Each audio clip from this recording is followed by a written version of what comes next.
Internet থেকে নতুন নতুন কৃষি প্রযুক্তি শিখে বিভিন্ন ফল চাষে সফল হয়েছেন সৌদি ফেরত কৃষি উদ্যোক্তা মাদারীপুরের শিবচরের রাসেল মিয়া। বাবার রেখে যাওয়া ছোট্ট একটি ফলের বাগানকে আধুনিক প্রযুক্তির ছোঁয়ায় রূপ দিয়েছেন লাভজনক বাগানে। তার এই সাফল্য এখন কৃষিভিত্তিক উদ্যোক্তা হওয়ার স্বপ্ন দেখাচ্ছে অনেক তরুণকে। মাদারীপুর থেকে বেলাল রিজভির পাঠানো তথ্য, ছবিতে রিপোর্ট। সৌদি আরবের প্রবাস জীবন শেষ করে 1 বছর আগে দেশে ফিরেন মাদারীপুরের শিবচরের রাসেল মিয়া। এসেই বাবার গড়ে তোলা ফল বাগানের পরিচর্যা শুরু করেন। শুরুতে ফলন কম থাকলেও ইন্টারনেট থেকে নতুন নতুন প্রযুক্তি ও পরিচর্যায় কৌশল আয়ত্ত করে বদলে ফেলেন পুরো বাগানের চিত্র। বাগানে ভালো লাগে। হ্যাঁ, আমার বাগানে কমলা আছে, মালটা আছে, ড্রাগন আছে, তারপর পেয়ারা আছে, একটা সিজনাল ফসল আছে, হ্যাঁ, কলা আছে, লেবু আছে। তো বাগানে আমার এলাকার লোকজন, আশেপাশে অনেক দূর দূরান্ত থেকে লোকজন আসে ফল কেনার জন্য। ফরমালিন মুক্ত, ভেজাল মুক্ত ফল নিজের হাতে পায়রা খায়, ভাল লাগে তাদের। হ্যাঁ, সুস্বাদু।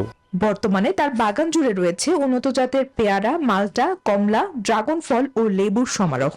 চলতি মৌসুমে অনুকূল আবহাওয়া ও সঠিক পরিচর্যায় পেয়ারার ভালো ফলন হয়েছে। মানে সবকিছু ফরমালিন মুক্ত পাওয়া যায়, ঠিক আছে। 12 মাস খালি আমরা কিছু না কিছু পেয়ে থাকি, যেমন ওই মালটা বলেন, পেয়ারা বলেন, লেবু বলেন, ড্রাগন বলেন, সবকিছু আমরা পেয়ে থাকি।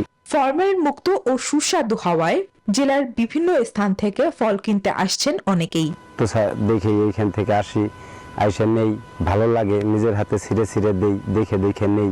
তাজা আধুনিক প্রযুক্তি ও উন্নত ব্যবস্থাপনার কারণে ফল চাষে কৃষকদের আগ্রহ দিন দিন বাড়ছে বলে জানায় কৃষি অফিস।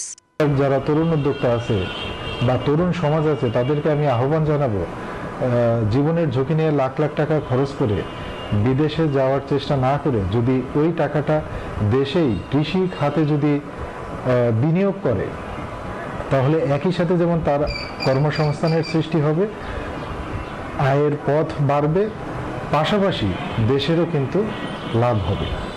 শিবচরে প্রায় 750 হেক্টর জমিতে বিভিন্ন ধরনের ফলের বাগান রয়েছে। Test report, news 24।